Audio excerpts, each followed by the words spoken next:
അസ്സലാമു അലൈക്കും വറഹ്മത്തുള്ളാഹി തആല വബറകാതുഹു. ഒരിക്കൽ പോലും അജ്മൽ അറിഞ്ഞിരുന്നില്ല അതെ തൻ്റെ വീട്ടിലേക്ക് സിനാൻ ആ സമയവും എത്തിച്ചേർന്നത്.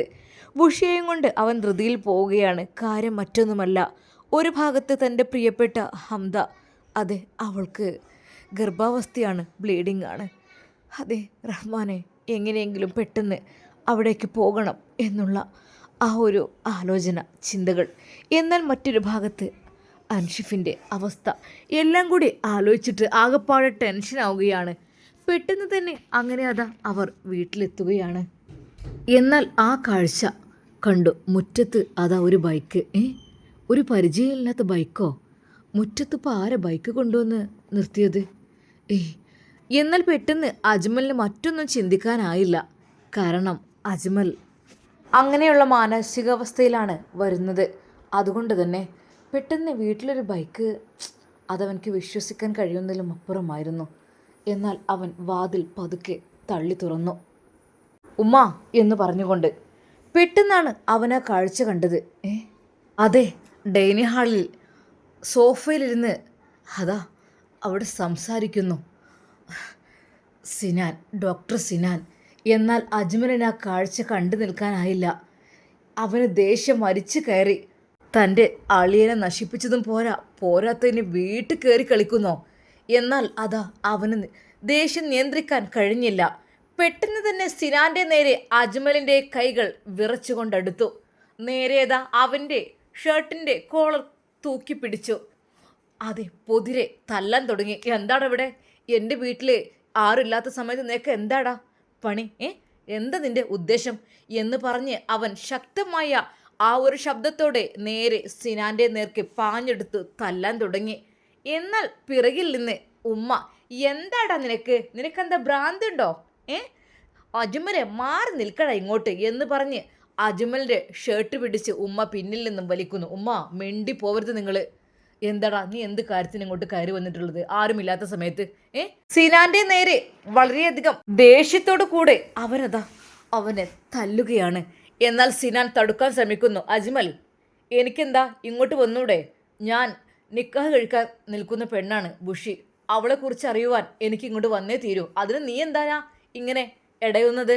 എന്നാൽ സിനാനും ഒട്ടും വിട്ടുകൊടുക്കാൻ തയ്യാറായില്ല. അതുകൂടി കേട്ടപ്പോൾ അതാ അജ്മലിൻ്റെ മുഷ്ടി ചുരുട്ടി അവൻ നേരിയതാ വീണ്ടും സിനാൻ്റെ നേർക്ക് തല്ലാൻ ഓങ്ങി വരികയാണ്. എന്നാൽ ഉമ്മ ഇടയിൽ കയറി തടുക്കാൻ ശ്രമിക്കുന്നു. മാറി നിൽക്കട അജ്മലെ. അതെ, എന്ത് കാര്യത്തിലാടാ ഈ ഓനെ തല്ലുന്നത്? അതെ, നീയും അവനൊക്കെ എനിക്ക് ഒരേ സ്ഥാനത്ത് തന്നെയാണ്. അല്ലാതെ നീയെന്ന് വിചാരിച്ചിട്ട് എനിക്ക് കൂടുതലായിട്ട് നിന്നോട് സ്നേഹമൊന്നുമില്ല. അതെ, നീയും സിനാനും എനിക്ക് ഒരുപോലെ തന്നെയാണ്. എന്നാൽ അത് കേട്ട അജ്മൽ ഒന്ന് ഞെട്ടി. ഉമ്മ. എന്നാൽ അവൻക്ക് ഉമ്മയോടൊന്നും പറയാൻ കഴിഞ്ഞില്ല. പക്ഷേ സിനാൻ അതിനിടയിലൂടെ ആ വീട്ടിൽ നിന്ന് രക്ഷപ്പെടുവാൻ വേണ്ടി ശ്രമിക്കുന്നു. എന്നാൽ അജ്മൽ ഒട്ടും വിട്ടുകൊടുത്തില്ല. അവൻ്റെ ഷർട്ടിന് പിടിച്ച് വലിച്ച് വീണ്ടും പൊതിരെ തല്ലുകയാണ്. തലങ്ങും വിലങ്ങും തല്ലുകയാണ്. നേരെ തിരിച്ച് വീണ്ടും അവനും തല്ലുന്നുണ്ട്. പക്ഷേ ബുഷി കരയുകയായിരുന്നു. ഇക്കാക്ക വേണ്ട വിട്ടേക്ക്, ഇക്കാക്ക വേണ്ട വിട്ടേക്ക്, കൊല്ലാൻ പോലും മടിക്കില്ല, ഇക്കാക്ക വിട്ടേക്ക് എന്ന് പറഞ്ഞ് ബുഷി കരഞ്ഞ് പറയുന്നുണ്ട്. എന്നാൽ അവനെ അങ്ങനെ അങ്ങ് വിട്ടാൽ പറ്റില്ല. അവന് കുടുംബത്ത് കയറി കളിക്കാണ്. എൻ്റെ കയ്യിൽ കിട്ടണം വിചാരിച്ച് നിൽക്കുകയാണ്. പക്ഷേ അവൻ വഴുതി മാറി നടക്കുകയായിരുന്നു. ഇപ്പം ആരുമില്ലാത്ത സമയത്ത് ഇവനിതാ ഇവിടെ കയറി കൂടിയിരിക്കുന്നു. ഉമ്മ, നിങ്ങൾ ഒരു ഉമ്മയാണോ? നിങ്ങൾക്ക് എങ്ങനെ തോന്നി? എന്താടാ അവനെന്താ? എനിക്ക് ഓനെ വന്നിട്ട് ഒരു ഹറാം പറപ്പും ഇവിടെ നടന്നിട്ടൊന്നുമില്ല. അതെ, ഓനിവിടെ വന്ന് എന്തിനാ? എൻ്റെ പെങ്ങളെ കാര്യത്തിനും വേണ്ടിയിട്ട് തന്നെയാണ്. എൻ്റെ പെങ്ങൾക്ക് നല്ലൊരു ജീവിതം കൊടുക്കുക എന്നുള്ള കാര്യത്തിനാണ് ഓൻ വന്നിട്ടുള്ളത്. അല്ലാതെ ഈ വിചാരിച്ചതിനൊന്നല്ല. ഉമ്മ, എൻ്റെ പെങ്ങൾക്ക് ജീവിതം കൊടുക്കാൻ ഓനാരാ? എന്തിന്? ഒരാളുടെ ജീവിതം ഇല്ലാതാക്കിയിട്ടാണോ മറ്റൊരാൾക്ക് ജീവിതം കൊടുക്കാൻ ശ്രമിക്കുന്നത്? ഒന്ന് പോടായി അവിടുന്ന്. ഉമ്മ അതാ വീണ്ടും അവനെ നല്ല രീതിയിൽ ചീത്ത പറയുന്നുണ്ട്. എന്നാൽ അജ്മൽ വിടുന്നില്ല. സിനാനെ കിട്ടുന്നോടം വെച്ച് തല്ലുകയാണ്. സിനാൻ വഴുതി മാറുവാൻ ശ്രമിക്കുകയാണ്. അവനെ വിടടാ, അവനെ വിടാനാ പറഞ്ഞത്. ഓ പിന്നെ നീ അവനെ തല്ലാൻ അയക്കുന്നു. എൻ്റെ അടുത്തേക്ക് വന്ന് അവനെ നീ തല്ലി ഓടിക്കാൻ ആരാടാ? നീ ഇറങ്ങി പോവുക അജ്മൽ, എനിക്ക് നല്ലത്. ഇറങ്ങിപ്പോ, ഈ നിമിഷം ഈ വീട്ടിൽ നിൽക്കുന്നേ വേണ്ട. ശരിക്കും അജ്മൽ ഞെട്ടിപ്പോവുകയാണ് ഉമ്മയുടെ വാക്കുകൾ കേട്ട്. എന്നാൽ സിനാന് നല്ല രീതിയിൽ കിട്ടേണ്ടത് കിട്ടിയിട്ടുണ്ട്. അജ്മലിന്റെ കയ്യിൽ നിന്നും സിനാൻ വഴുതി മാറി. എങ്കിലും അവൻ വിട്ടില്ല. പിന്നാലെ ഓടി, അല്ലേ ഓടിപ്പിടിച്ച് തലയ്ക്ക് 2 വീണ്ടും കൊടുത്തു. എടാ, എൻ്റെ കുടുംബത്തിൽ കയറി കളിച്ചാലേ കൊന്നുകളയും ഞാൻ, കരുതിക്കോ എന്ന് പറഞ്ഞതും സിനാൻ അല്പം ഭയത്തോടെ, അതെ, അത് വിചാരിച്ച പോലെയല്ല അജ്മൽ എന്നുള്ളത് അവന് മനസ്സിലായി. നല്ല രീതിയിൽ കിട്ടാനുള്ളത് കിട്ടുകയും ചെയ്തിട്ടുണ്ട്. നേരെ അതാ അവന് ബൈക്കാണ് എടുത്തത്. ആ ബൈക്കിലേക്ക് കയറിയപ്പോഴും പിന്നാലെ അതാ അജ്മൽ ഓടി അവനെ തല്ലുകയാണ്. ഉമ്മ ആർത്തട്ടഹസിക്കുകയാണ്. ഓടി വരണേ, ഇത് തല്ലിക്കൊല്ലുന്നേ എന്നൊക്കെ പറഞ്ഞിട്ട്. എന്നാൽ അജ്മൽ ദേഷ്യത്തോടെ ഉമ്മയെ നോക്കി. ഇറങ്ങിപ്പോടാ എൻ്റെ വീട്ടിൽ നിന്ന് എന്ന് പറഞ്ഞ് ഉമ്മ അവനെ വീണ്ടും ആക്രോശിക്കുകയാണ്. എന്നാൽ അതിനിടയിൽ അതാ സിനാന് ശരിക്കും അവൻ്റെ ഷർട്ട് വരെ കീറിയിട്ടുണ്ട്. കോളറിൻ്റെ ഭാഗത്ത് നല്ല രീതിയിൽ കീറിയിട്ടുണ്ട്. അതും ബൈക്കിൽ പോകുമ്പോൾ. അത് ആ വലിയ ഹോസ്പിറ്റലിലെ വലിയ ഡോക്ടറാണ്, പാർട്ട്ണർഷിപ്പുള്ള വലിയ ആളാണ്. എന്നിട്ട് പോലും ആ ഒരു കീറിയ ഷർട്ടുമിട്ട് ആ ബൈക്കിൽ എങ്ങനെ പോകും അവൻ? പക്ഷേ അടിയുടെ അഗാധത്തിൽ അവൻ അതൊന്നും നോക്കിയില്ല. സിനാൻ തിരിഞ്ഞു നോക്കാതെ പോവുകയാണ് അവൻ്റെ ബൈക്ക് വളരെയധികം സ്പീഡിൽ ഓടിച്ചുകൊണ്ട്. എന്നാൽ അജ്മൽ പറഞ്ഞു, എടാ സിനാൻ, വെച്ചേക്കില്ല ഞാൻ, നോക്കിക്കോ, ഇനി എങ്ങാനും ഇവിടെ നിന്ന് കാല് കുത്തിയിട്ടുണ്ടെങ്കിൽ വെച്ചേക്കില്ല. എന്നാൽ ഉമ്മ പിന്നാലെ അവൻ്റെ അരികിലേക്ക് വരുന്നു, അജ്മലിനെ തല്ലാൻ വേണ്ടിയിട്ട്. അജ്മൽ, അതെ, സിനാൻ്റെ അത്രേ കൂറ് നിനക്ക് എന്നോടില്ല, ഈ വീടിനോടുമില്ല. ഓൻ സ്നേഹമുള്ള മനുഷ്യനാണ്. സ്നേഹമുള്ള മനുഷ്യനാണ് നീ തല്ലി ആട്ടി വിട്ടത് ഇവിടുന്ന്. അതെ, ഈ എൻ്റെ മകനായാലും എനിക്ക് സ്നേഹം സിനാനോടാണ്, അല്ലാതെ എന്നോടല്ല. ഉമ്മ ആ വാക്ക് പറഞ്ഞപ്പോൾ ശരിക്കും അജ്മൽ തകർന്നു പോയി. എന്തിന്? അതെ, എൻ്റെ ഉമ്മാക്കും എൻ്റെ കുടുംബത്തിനും വേണ്ടിയിട്ട് ഞാൻ ജീവിച്ചിട്ടുള്ളൂ. അങ്ങനെയൊക്കെ ചെയ്തിട്ടും ഇത്രക്കും മോശമായ രീതിയിൽ ഉമ്മ ഇങ്ങനെയൊന്നും അല്ലായിരുന്നല്ലോ. ഉമ്മ പറ്റേ മോശമായി പോയിട്ടുണ്ട്. അജ്മലെ, ഇറങ്ങ്. ഈ എന്തിനാ അവനെ ഇറക്കി വിട്ടത്? ഈ നിമിഷം ഇവിടുന്ന് ഇറങ്ങിക്കോ. ഇങ്ങോട്ട് ഈ കടക്കിന് വേണ്ടി പടി ചവിട്ടി പോരുത്. ഉമ്മ, ഞാൻ ഇറങ്ങിക്കോളാം, ഞാൻ ഇറങ്ങുന്നതാണ്. ആ, ഇറങ്ങന്നെ നല്ലത്. ആ സിനാനെ ഈ ആട്ടി വിട്ടിൽ ഇവിടുന്ന് എന്ത് ചെയ്തിട്ടാ ഓനിവിടെ ഈ സോഫയിൽ വന്ന് ഇതിനോട് 2 വർത്താനം പറഞ്ഞത് എനിക്ക് പറ്റാതായത്? ഉമ്മ, അത് മാത്രമല്ല അവൻ ചെയ്തത്. ആ പിന്നെന്താ, അതിൻ്റെ സംശയരോഗമാണ്. ഈ സംശയരോഗി ആയ ആൾക്കാർ തന്നെ പേടിയാണ്. എൻ്റെ തലയിൽ എന്താടാ? അന്നെ എന്താന്നില്ലേ? ഒരു സംശയരോഗി വന്നിരിക്കുന്നു. സ്വന്തം ഉമ്മാനായിട്ട് അവൻ സംശയിക്കണത്. ഉമ്മ, കാണാൻ പാടില്ലാത്ത സാഹചര്യത്തിൽ ഞാൻ നിങ്ങളെ കണ്ടു, അതാണ് എനിക്ക് ദേഷ്യം പിടിച്ചത്. അതുമാത്രമല്ല, നിങ്ങളൊരിക്കലും സംസാരിക്കാൻ പാടില്ലാത്ത സംസാരം അതും ഞാൻ കേട്ടതാണ് അന്ന്. പക്ഷെ അന്ന് ഞാൻ ക്ഷമിച്ചതാണ്. അന്ന് ഞാൻ വന്ന് കയറുകയാണ്. പക്ഷേ വീണ്ടും അവനിത് ആവർത്തിച്ചപ്പോൾ എനിക്ക് സഹിച്ചില്ല. എനിക്ക് എൻ്റെ ഉമ്മയും പെങ്ങളൊക്കെ തന്നെയാണ് വലുത്, അല്ലാതെ ആ ഡോക്ടറല്ല. എൻ്റെ അളിയൻ്റെ ജീവിതം വരെ ഇല്ലാതാക്കിയിട്ടുണ്ട്. അത് ഒന്നും മിണ്ടുവാനോ പറയുവാനോ തിരിച്ചറിയാനോ കഴിയാത്ത രീതിയിൽ അവന് മയക്കുമരുന്നും അതും ഇതും കൊടുത്ത് കെടുത്തിക്കണ പാവത്തിനെ. എന്തിനാടാ കഴിവ് കെട്ടവനെ ഇനി? അവൻ അങ്ങനെ കാലാകാലം നിരകച്ച് ജീവിച്ചോട്ടെ. എനിക്കിപ്പോൾ എന്താ ഇതിനെ? എന്തെങ്കിലും എൻ്റെ പെങ്ങൾക്ക് എന്തെങ്കിലും ഉപകാരം കിട്ടിക്കണോ അവനെക്കൊണ്ട്? അല്ല പിന്നെ പറയും. ശരിക്കും അതാ ആ ഉമ്മ അവനെ നല്ല രീതിയിൽ ചീത്ത പറയുന്നു. അജ്മൽ, സിനാനോട് ഈ പോയി മാപ്പ് പറയണം, അതാണ് വേണ്ടത്. ഉമ്മ, എന്തിന്? തെറ്റ് ചെയ്താൽ ശിക്ഷിക്കുക മാത്രമല്ല, കൊല്ലോ വരെ ചെയ്യും. അതെ, കേസൊക്കെ താനേ അങ്ങ് ഫയലായിക്കോളും. അത് FIR ചെയ്ത് അതിന് മുമ്പ് എൻ്റെ കയ്യിലൊന്ന് കിട്ടണമെന്നുണ്ടായിരുന്നു അവനൊന്ന് പൊട്ടിക്കാൻ. ഇപ്പോഴെനിക്ക് സമാധാനമായി. എൻ്റെ കയ്യിൻ്റെ ചൂടെന്താന്ന് അവനറിഞ്ഞല്ലോ. അജ്മൽ, ഈ വേണ്ടാത്തിന് നിൽക്കണ്ട. നിനക്കുള്ള ഞാൻ തരാം. അല്ല പിന്നെ നീ എങ്ങാനും അവനോട് മാപ്പ് പറയാതിരിക്കും. ഉമ്മ, ഒരിക്കലും അജ്മലിന് എൻ്റെ കൊക്കിൽ ജീവനുണ്ടെങ്കിൽ ഒരിക്കലും അജ്മൽ അവനോട് മാപ്പ് പറയില്ല. കാരണം അവൻ ചെയ്യുന്നത് തികച്ചും ചെറ്റത്തരമാണ്. ഉമ്മ കുറച്ച് കഴിയുമ്പോൾ മനസ്സിലാവും. പിന്നെ എന്നാൽ എന്നെക്കാളും സ്നേഹം ഓൻ തന്നെയാണ്. ഇറങ്ങി പോവാൻ എനിക്ക് അവിടെ നല്ലത് എന്ന് പറഞ്ഞ് അതാ അവൻ കൊണ്ടുവന്ന ആ ബാഗ് ഉമ്മ അതാ പുറത്തേക്ക് വലിച്ചെറിയുന്നു. എന്നാൽ ബുഷി സങ്കടത്തോടെ ഓടി വന്ന് ആ ബാഗ്, പൊയ്ക്കടി, ഈ പൊയ്ക്കോ, എൻ്റെ ഒപ്പം എങ്ങനെ ചെയ്യ് പൊയ്ക്കോ. 2 കണ്ടൂടാ. ആ നല്ലൊരു ചെക്കനെ ഓനങ്ങോട്ട് ആട്ടി പറഞ്ഞ് എന്തൊരു അടിയാണ് ഓൻ അടിച്ചത്. എന്ത് കാര്യത്തിനാടാ? ഉമ്മ, അതെ, അവനിത് കുറച്ച് നേരത്തെ കിട്ടണ്ടായിരുന്നു, അല്പം വൈകിപ്പോയി. അതാ വേണ്ടത്. എന്നാൽ ഈ സമയം അതാ സിനാൻ വളരെയധികം ദേഷ്യത്തോടു കൂടിയാണ് പോകുന്നത്. അതെ, അൻഷിഫിനെ ഞാൻ കൊല്ലും, അത് ഉറപ്പാണ്. എന്നിട്ട് ഞാൻ പക വീട്ടും അവരോട്. എന്താന്നില്ലേ, അവനെ ജീവനോട് ഞാൻ വിടില്ല, അവനെ കൊല്ലുക തന്നെ ചെയ്യും. ആ കള്ള അജ്മൽ എന്നെ അടിച്ച് എൻ്റെ മുഖം ചുണ്ടൊക്കെ ആകെ പൊട്ടിക്കണ്, കണ്ണടക്കി കിട്ടിക്കണ്, ഷർട്ടൊക്കെ വലിച്ചു കീറിക്കണ്. അപ്പോൾ തന്നെ അതാ വഴിയിൽ ഒരു ടെക്സ്റ്റൈൽസിൻ്റെ അവിടെ നിർത്തുന്നു. ആളുകൾ കണ്ടാൽ ശരിക്കും അത് ആളുകൾ തന്നെ പറയുന്നു, ആ ഡോക്ടറല്ല പോകുന്നത്, ഫുള്ള് ഗെറ്റപ്പിൽ പോകുന്ന ആ ഡോക്ടർ എന്താ, ഡോക്ടർ ഷർട്ടൊക്കെ എന്താ കീറിക്കുന്നത്? ചേ, എന്താന്നാവോ, ആർക്കറിയാം, വല്ല അടിയും കിട്ടിയോ, വല്ല പെണ്ണ് കേസ് എന്തെങ്കിലുമൊക്കെ ഉണ്ടാവും. വെറുതെ വിടില്ല, ബൈക്കിലാണ് പോകുന്നത്, അപ്പം തന്നെ ഉറപ്പിക്കാമല്ലോ. മറ്റേ കാറിലൊക്കെ ഗെറ്റപ്പിൽ രീതിയിൽ നടക്കുമായിരുന്നു. എന്താന്നില്ലേ. എന്നാൽ വഴിയരികിൽ കാണുന്ന ഒരു കച്ചവടം, അതെ, അവരൊന്നും ഒരിക്കലും അങ്ങനെയുള്ള ബിസിനസ് കേന്ദ്രങ്ങളിൽ നിന്ന് ഷർട്ട് വാങ്ങാറില്ല. ആദായ വിലക്ക് കൊടുക്കുന്ന ഷർട്ട്. അവൻ അവിടെ വണ്ടി നിർത്തി ഒന്നിട്ട് നോക്കുന്നു. എന്താ സാറേ അറിയോ? പെട്ടെന്നാണ് അവൻ മുഖത്തേക്ക് നോക്കിയത്. അതാ ഹോസ്പിറ്റലിൽ ഏതൊരു പേഷ്യൻ്റ്. സാറെന്താ ഈ വേഷത്തിൽ, കീറിയ വസ്ത്രക്കെട്ട്? അതൊരു ആക്സിഡൻറ്റ്. ഓ, ആക്സിഡൻറ്റോ? മുഖത്തൊക്കെ നല്ലോണം ചുണ്ടൊക്കെ പൊട്ടിക്കണല്ലോ. സാറേ എന്താ പറ്റിയത്? എന്നിട്ടെന്താ ഇവിടെ നിൽക്കുന്നത്? നേരെ ഹോസ്പിറ്റലിലേക്കല്ലേ? ഹോസ്പിറ്റലിലേക്ക് ഞാൻ പോയിക്കോളാം. ശരിക്കും എല്ലാവർക്കും എന്തോ ഒരു പന്തികേട് തോന്നുന്നു. എന്നാൽ അവിടെയുള്ള ആ ഒരു ഷർട്ട് എടുത്ത് അയാൾ ഇട്ട് പോകുന്നു.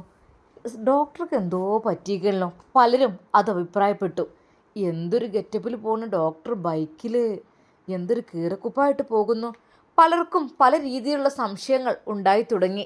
എന്നാൽ ഡോക്ടർ ആകെപ്പാടെ വഷളായ രീതിയിലായിപ്പോയി. നാണം കിട്ടു എല്ലാവരുടെയും ഇടയിൽ. ആ കള്ള അജ്മൽ ഏത് സമയത്താണോ അങ്ങോട്ട് വന്നത് അറിയുന്നില്ല. അപ്പോഴേക്കും ആ തള്ള വിളിച്ചു വരുത്തിയപ്പോൾ ഞാൻ പോവുകയും ചെയ്തു. ആകെപ്പാടെ നാണം കെട്ടു. ഞാനാണെങ്കിൽ വിളിക്കാൻ വേണ്ടി കാത്തിരിക്കുകയായിരുന്നു. എല്ലാം നശിപ്പിച്ചു. അവൻ അവൻ്റെ മനസ്സിൽ ഓരോ കാര്യങ്ങൾ ഓർത്തു.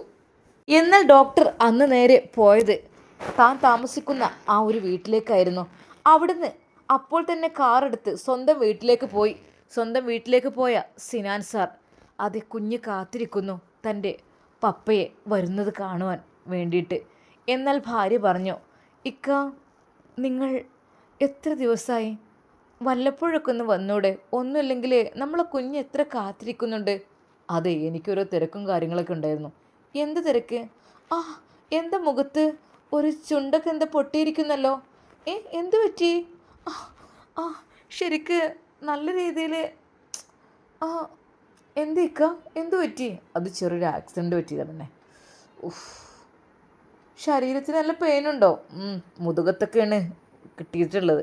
കിട്ടിയേ? എന്ത്? അല്ലേ, അത് അഗാധത്തിലേ അവിടെ കുത്തിയിട്ടുണ്ട് തോന്നുന്നുണ്ട്. നീ എനിക്ക് കുറച്ച് ചുടുവെള്ളം പിടിച്ച് താട്ടെ. അല്ലെങ്കിലും ഞാൻ ഓർക്കും, സുഖമില്ലാതാവുന്ന സമയത്തും എന്തെങ്കിലും അപകടം പറ്റുന്ന സമയത്തും മാത്രം ഭാര്യയെ ഓർക്കും. അല്ലാതെ എൻ്റെ അടുത്തേക്ക് വരെ കുഞ്ഞിനെ ഒന്ന് കൊഞ്ചിക്കുക ഒന്നും ചെയ്യില്ല. എപ്പോഴും ഹോസ്പിറ്റലിൽ തിരക്ക്, ബിസി. അല്ലെങ്കിലും ഒരുപാട് ക്യാഷുള്ള ഹോസ്പിറ്റലിലെ ഡോക്ടർമാരൊക്കെ കല്യാണം കഴിക്കാതിരിക്കുക നല്ലത്. അവനവൻ്റെ കുടുംബത്തോട് സ്നേഹമില്ലാത്ത ആളുകളെ എന്തിനാണ് എനിക്ക്? എന്നാൽ അതാ ഭാര്യയുടെ ആ ഒരു വാക്കുകൾ കേട്ട്, നീ ഒന്നും മിണ്ടാതിരിക്കുമോ? മനുഷ്യനോട് ഭ്രാന്തി പിടിച്ച് നിൽക്കുമ്പോഴാണ് അവളുടെ ഒരു, അല്ലേക്ക ഞാൻ ഒന്നും പറയല്ല. അല്ലേ, ഈ ഒരു അവസ്ഥ വന്നപ്പോൾ നിങ്ങൾ ഓടിയെത്തി. നിങ്ങളുടെ മുതുകിലൊക്കെ നന്നായിട്ട് ചുവന്ന പാടുകളുണ്ടല്ലോ, ഇതൊക്കെ എന്ത് പറ്റിയതാ? ആക്സിഡൻറ്റ് പറ്റിയല്ല ഇങ്ങനെയൊക്കെ ആകുന്നത്? അതാ ചുണ്ടുകൾ പൊട്ടിയിട്ടുണ്ട്, മുഖത്ത് വീക്കുണ്ട്, കണ്ണൊക്കെ ചോന്നിട്ടുണ്ട്. എന്തിത് സംഭവിച്ചത്? എന്ത് ആക്സിഡൻ്റ് ഇത് പറ്റിയത്? ആളുകൾ ആരെയും ഉപദ്രവിച്ചോ? എനിക്കറിയുന്നില്ല എന്താ സംഭവിച്ചതെന്ന്. അതെ, ഒരിക്കൽ പോലും പറഞ്ഞില്ല. കാരണം അത് തികച്ചും മോശമായ കാര്യമാണ്. അതുമല്ല, ഒരു പ്രായമായൊരു സ്ത്രീയുടെ അടുത്തേക്കാണ് ഞാൻ പോയിട്ടുള്ളത്. അറിഞ്ഞു കഴിഞ്ഞാൽ ഒരു സുഖം സമാധാനം ഉണ്ടാവില്ല. അല്ലെങ്കിൽ സത്യം ഇവർ നമുക്ക് ഹോസ്പിറ്റലിൽ പോകാം. നിങ്ങളുടെ ഡോക്ടറായ സ്ഥിതിക്ക് നിങ്ങൾക്ക് തന്നെ നിങ്ങളുടെ ഹോസ്പിറ്റലിൽ പോയാൽ മതിയല്ലോ. വേണ്ട, അവിടേക്ക് പോകണ്ട. അതെന്താ? ഇവിടെ എവിടെയും ക്ലിനിക്കിൽ പോകാം. തൽക്കാലം നീ ചുടുവെള്ളം പിടിച്ച് തന്നാൽ മതി ഇപ്പോൾ. ശരിക്കും സിനാന് നല്ല രീതിയിൽ കിട്ടിയിട്ടുണ്ട്. അതും മർമ്മം നോക്കി കിട്ടിയിട്ടുണ്ട് പലതും. അജ്മലിന് ദേഷ്യം പിടിച്ചാൽ പിന്നെ പിടിച്ചാൽ കിട്ടൂല. കാരണം തൻ്റെ കുടുംബത്തിൽ കയറി കളിച്ചവന് അന്ന് തന്നെ തൻ്റെ കയ്യിൽ കിട്ടിയിട്ടില്ല. ഇന്നാണ് നൈസായിട്ട് കയ്യിൽ കിട്ടിയത്. എന്നാൽ ഉമ്മയാണെങ്കിൽ അവനെ ചീത്ത പറയുകയാണ് ചെയ്യുന്നത്.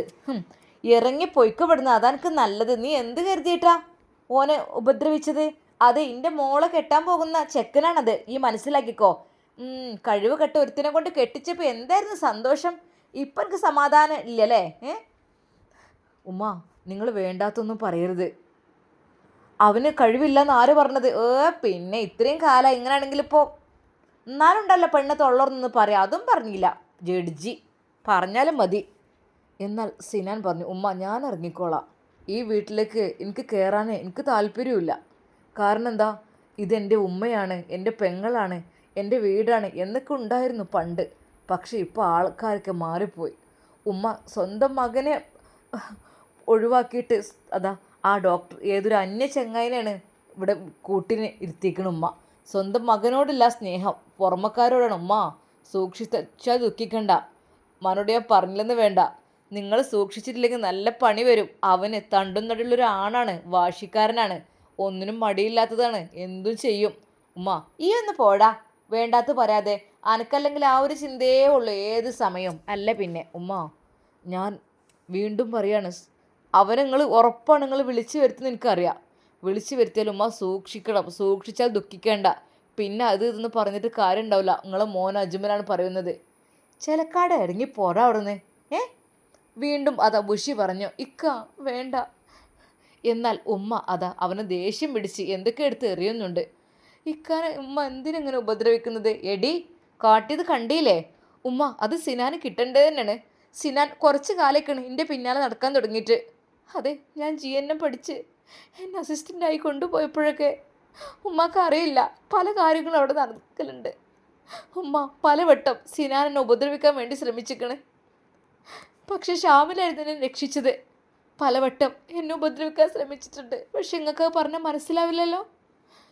ഷാമിൽ എന്നിട്ടാണല്ലോ ഷാമിലും നീയും കൂടെയുള്ള ഫോട്ടോ ഞാൻ കണ്ടത്. ഉമ്മ അതൊക്കെ വെറുതെ ഉണ്ടാക്കിയതാ ഉമ്മ. ആരുടെ കൂടെ നിൽക്കുന്ന ഫോട്ടോയും ChatGPTയോടും ജെമിനിയോടൊക്കെ ചോദിച്ചാൽ അവരുണ്ടാക്കി തരും. ഉമ്മ അതൊന്നും നിങ്ങൾ കണ്ട് വിശ്വസിക്കരുത്. ഞാൻ ഒരിക്കൽ പോലും ഈ ഒന്ന് പോടി ചിലക്കാതെ. എല്ലാവർക്കും സിനാനെ കുറ്റമുള്ളൂ, വേറെ ആരും ഇവിടെ കുറ്റും തെറ്റൊന്നും ചെയ്തിട്ടില്ല. എല്ലാവർക്കും ഓനാ കുറ്റക്കാരൻ. അല്ല പിന്നെ അതേ, ഓൻ നല്ല മോനാണ്. ഹോസ്പിറ്റലിൽ കിടക്കുന്ന സമയത്തൊക്കെ എടി അന്നം കൂടെ നോക്കിയത് അവനായിരുന്നു. താങ്ങി പിടിക്കാനും ഇതിനൊക്കെ അവൻ തന്നെയല്ലായിരുന്നു. അല്ലാതെ എൻ്റെ ആങ്ങളായിട്ടുള്ള അജ്മൽ ആകാശത്ത് നിന്ന് ഇറങ്ങി വന്നിട്ടൊന്നും ഇല്ലായിരുന്നു. എന്നിട്ട് പോളും അവന്. ഉമ്മ അങ്ങക്ക് അറിയായിട്ടാണ് ഉമ്മ സിനാൻ. പിന്നെന്താടി അന്നെ ഏതായാലും ഓൻ ഡൈവേഴ്സ് ചെയ്തിക്കണേ. ഇവനുമായുള്ള വിവാഹം ഞാൻ ഉറപ്പിച്ചേക്കണേ. ഈ ഒരിക്കൽ പോലും ഇവനെ വിട്ട് പോകരുത്. ഇവൻ്റെ കൂടെ ജീവിച്ച അനക്ക് തന്ന്. ഉമ്മ വേണ്ട, ജീവിതമില്ലെങ്കിലും സിനാൻ്റെ കൂടെ ഞാൻ ജീവിക്കൂല. അതിനെനിക്കാവില്ല. ഓളുടെ അഹങ്കാരം കണ്ടില്ലേ? അല്ല പിന്നെ. എന്നിട്ട് എൻ്റെ പുന്നാര പുതിയാപ്പിള അന്നെ ഡൈവോഴ്സ് ചെയ്ത് നോട്ടീസ് വിട്ടത്. അല്ല പിന്നെ ഉമ്മ, അതെനിക്ക് വിശ്വസിക്കാൻ പ്രയാസമാണ്. പിന്നെ ഡൈവോഴ്സ് ചെയ്തിട്ട് എൻ്റെ ഇഷ്ടം പോലെ എന്താ വെച്ചാൽ കാട്ടിക്കൂട്ടി അരച്ചിട്ടായിരിക്കും മോനെ ഡൈവോഴ്സ് തങ്ങ് തന്നത്. എന്നിട്ടിപ്പോൾ ഓള് ഉമ്മ അതെനിക്കൊരിക്കലും വിശ്വാസമല്ലേ വേണ്ട. രേഖകൾ അടക്കത് അവിടെ കോടതി വക്കീൽ മുഖാന്തരം ഉള്ള രേഖകൾ. ഇനിയിപ്പോൾ എന്താന്നില്ലേ ഉമ്മ? എടി ഇനി ഒന്നും ആലോചിക്കണ്ട. സിനാനെ കല്യാണം കഴിക്കാൻ നോക്ക്. വേഗം നിക്കാ കഴിക്കുക, അതാ നല്ലത്. ഉമ്മ എനിക്ക് പറ്റില്ല.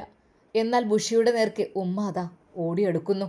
എടി എന്നെ കൊല്ലുടി, എന്നെ കൊല്ലും, അന്നെ ഞാൻ വെച്ചക്കൂലടി എന്ന് പറഞ്ഞുകൊണ്ട് ഉമ്മയുടെ കയ്യിൽ കിട്ടിയതെടുത്ത് അവളെ തല്ലാൻ തുടങ്ങുന്നു. എന്നാൽ അജ്മൽ മുറ്റത്ത് നിന്ന്, ഉമ്മ അവൾ വിടികള്. എന്താടാ, എന്താ എനിക്ക് ഓളെന്താ ഞാൻ പറഞ്ഞേ കേൾക്കൂല? ഓളെ പെറ്റ തള്ളല്ലേ ഞാൻ? പെറ്റ തള്ളല്ലേ? എന്നിട്ട് പോലും പറഞ്ഞത് കേൾക്കാതെ അവൾ തർക്കുത്തരം പറഞ്ഞ് നിൽക്കണം. ഡൈവേഴ്സ് ചെയ്തത് വിശ്വസിക്കാൻ കഴിയണില്ല. പിന്നെ എന്താന്നില്ലേ, ഓളങ്ങോട്ട് വിശ്വസിപ്പിച്ചിട്ട് വേണമല്ലോ ഇതൊക്കെ. അതൊക്കെ ഡൈവേഴ്സ് ചെയ്തു ഷാമിലിനായിട്ടുള്ള ബന്ധം കൊണ്ട്, അല്ലാതെ വേറൊന്നുമല്ല. ഇനിയിപ്പോൾ ഉള്ളവനായിട്ടാണ് ജീവിച്ചോ. അല്ലാതെ ഇവരും കൂടി തള്ളി പറഞ്ഞാലേ അനക്ക് ഇവിടെ കിടന്ന് നിരകിക്കേണ്ടി വരും. ഇവിടെ കിടന്ന് നിരകിക്കുക. എന്നാൽ അത് അജ്മൽ പറഞ്ഞു, ഉമ്മ വേണ്ട, ബുഷി അവിടെ കിടന്ന് നിരകിക്കണ്ട. അവളുമായി ഞാൻ പോവാണ്. നിങ്ങൾ പോവുക വരെ എന്തെങ്കിലും ചെയ്തോളൂ, എനിക്കിപ്പോൾ എന്താ? അല്ല പിന്നെ ഉമ്മ ഞാൻ അവളെ കൊണ്ടുപോവാണ്. കൊണ്ടുപോടാ, ഇവിടെ നിന്ന് കൺമുമ്പ് രണ്ടിടത്ത് എനിക്ക് കാണാനേ വേണ്ട. ഇറങ്ങിപ്പോയിക്കോളി രണ്ടാളും ഇവിടുന്ന്. എന്ന് പറഞ്ഞ് അതാ ഉമ്മ വളരെയധികം ദേഷ്യത്തോടെ പറയുന്നു. എന്നാൽ ബുഷിയുടെ കൈ അജ്മൽ പിടിക്കുന്നു. ബുഷി, നമുക്ക് പോകാം. ഇക്ക, എനിക്ക് പേടിയാണ് ഇനി ഇവിടെ നിൽക്കാൻ. സിനാൻ വരും, എന്തെങ്കിലുമൊക്കെ ചെയ്യും, എനിക്ക് പേടിയാണ്. എനിക്കൊട്ടും താല്പര്യമില്ല അങ്ങനെ നിൽക്കുക. അത് എനിക്കൊട്ടും താല്പര്യമില്ല. മോള് വിഷമിക്കണ്ട, നമുക്ക് പോകാം. അങ്ങനെതാ ആ ഇട്ട ഡ്രസ്സിൽ അവൾ ഇറങ്ങുന്നു. എന്നാൽ അതിനിടയിൽ പാസ്പോർട്ട് എടുക്കാൻ അവൾ മറന്നില്ല. ഋഷിയെ, ജി ഇറങ്ങണ നല്ലീനല്ല കരുതിക്കോ. ഇജി ഇറങ്ങിപ്പോയാൽ ബാക്കി ഞാൻ പറഞ്ഞിട്ടുണ്ട്. നല്ല മട്ടത്തിന് ഇവിടെ നിൽക്കണമെങ്കിൽ നല്ല ജീവിതം ഉണ്ടാവും. അതല്ല ഇറങ്ങിപ്പോയിട്ടുണ്ടെങ്കിലേ ഞാൻ പിന്നെ ബാക്കി പറഞ്ഞിട്ടുണ്ട്. ഉമ്മ, ഞങ്ങൾ പോവാണ്. ഇവിടെ സിനാന് വരുന്നിടത്തോളം കാലം ഈ വീട്ടിൽ എനിക്ക് നിൽക്കാനാവില്ല. പിന്നെ എന്താന്നില്ല എൻ്റെ പള്ളവും കെടുന്നീൻ്റെത്. ഉമ്മ, ഞങ്ങൾ പോവാണ്. എനിക്ക് എന്തെങ്കിലുമൊക്കെ ജോലി ചെയ്ത് ഞാൻ ജീവിച്ചോളാം. അല്ല, എനിക്ക് ഇങ്ങനൊരു കല്യാണമേ വേണ്ട. അവളുടെ സർട്ടിഫിക്കറ്റും എല്ലാം കയ്യിൽ പിടിച്ചു. ഉമ്മ, എവിടെയാണെങ്കിലും എനിക്ക് കഴിയൂല മൂപ്പരെ കൂടെ ജീവിക്കാൻ. ഭർത്താവ് എന്നെ ഡൈവേഴ്സ് ചെയ്തില്ല, ഏതായാലും എൻ്റെ ഇക്ക. അതായിക്കോട്ടെ, കുഴപ്പമില്ല.